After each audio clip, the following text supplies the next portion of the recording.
তো হাই বন্ধুরা, আগের দিন আমরা ঘনবস্তু নিয়ে আলোচনা করেছিলাম। তার মধ্যে ছিল ইট, জুতোর বাক্স কিংবা বই, তার তল, ধার এবং প্রান্তবিন্দু নিয়ে জেনেছিলাম। তো আজকে সেই রকম একটি ঘনবস্তু পিরামিড নিয়ে জানবো। ঠিক আছে? তো বোর্ডে দেখতে পাচ্ছ পিরামিডের পার্শ্বতলগুলি সর্বদা ড্যাশ হবে। তো এই টাইপের প্রশ্ন কিন্তু পিরামিড থেকে আসতে পারে ক্লাস 5-এর পরীক্ষায়। তো ক্লাস 5-এর একটা চ্যাপ্টার। তো পিরামিডের পার্শ্বতলগুলি সর্বদা ড্যাশ হবে। তো পিরামিড তো আমরা ছবিতে দেখেছি কিংবা ভিডিওয়ে বিভিন্ন সিনেমায় দেখেছি। তো আজকে আমার কাছে পিরামিড কিন্তু বানিয়েছি একটা। এটাও কিন্তু পিরামিডের মতোই দেখতে। তো দেখো পিরামিডের বলছে পার্শ্বতলগুলি। পার্শ্বতলগুলি বলতে তল কোনগুলো? আগের দিন বলছিল যে এইটা একটা তল পিরামিডের, এইটা একটা তল, এইটা একটা তল, নিচেরটাও তল। তো এটা হচ্ছে ত্রিভুজাকার পিরামিড, মানে ত্রিভুজের মতো দেখতে।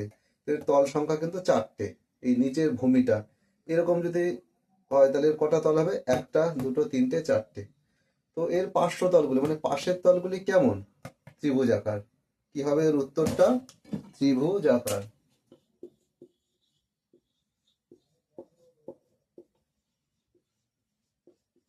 ত্রিভুজাকার মানে ত্রিভুজের মতো আকার বা ত্রিভুজের মতো দেখতে। ঠিক আছে?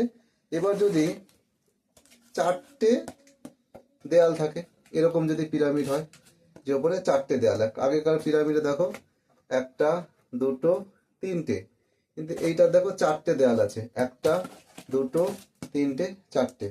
তো এর তাহলে পার্শ্বতল, এই পাশের তলগুলি মানে পাশের তল এইগুলো, তাহলে এরও কিন্তু সেই ত্রিভুজই হবে। সবসময় এটা মনে রাখতে হবে, ত্রিভুজই হবে। এই তল 3টে হোক, 4টে হোক বা 5টা হোক, কি হবে? সেই ত্রিভুজের মতোই দেখতে হবে। কিন্তু এর দেয়াল যদি এই যে পাশে যদি 4টে তল থাকে তাহলে ভূমিটা কিন্তু চতুর্ভুজ হবে। এই প্রশ্নটাও দিতে পারে যে যদি 4টে ওপরে যদি দেয়াল থাকে, এই যেগুলো একটা দেয়াল ভাবতে পারি, এর ভূমি মানে নিচের জায়গাটা কিন্তু এর ব্যতিক্রম, চতুর্ভুজ হবে। আর যদি ত্রিভুজ হয়, 3টে দিক হয়, 3টে দেয়াল, তখন কিন্তু কি হবে? ত্রিভুজ হবে। ঠিক আছে? তো দেখে নি তাহলে এইরকম টাইপের যদি একটি পিরামিড বলে ছবি এঁকে যে তল সংখ্যা কটি, তাহলে কটি? 1, 2, 3, 4টে, আর এই নিচেরটা কি একটা? 5টা। ঠিক আছে? আর এই ত্রিভুজাকার পিরামিডের কটা হবে? 1, 2, 3, 4টে। ঠিক আছে? তাহলে তল সংখ্যা মিটে গেল। এবার দেখি ধার কটা হয়। ধার মানে বলেছিলাম দুটো তল যেখানে মেশে তাকে কি বলে? ধার বলে।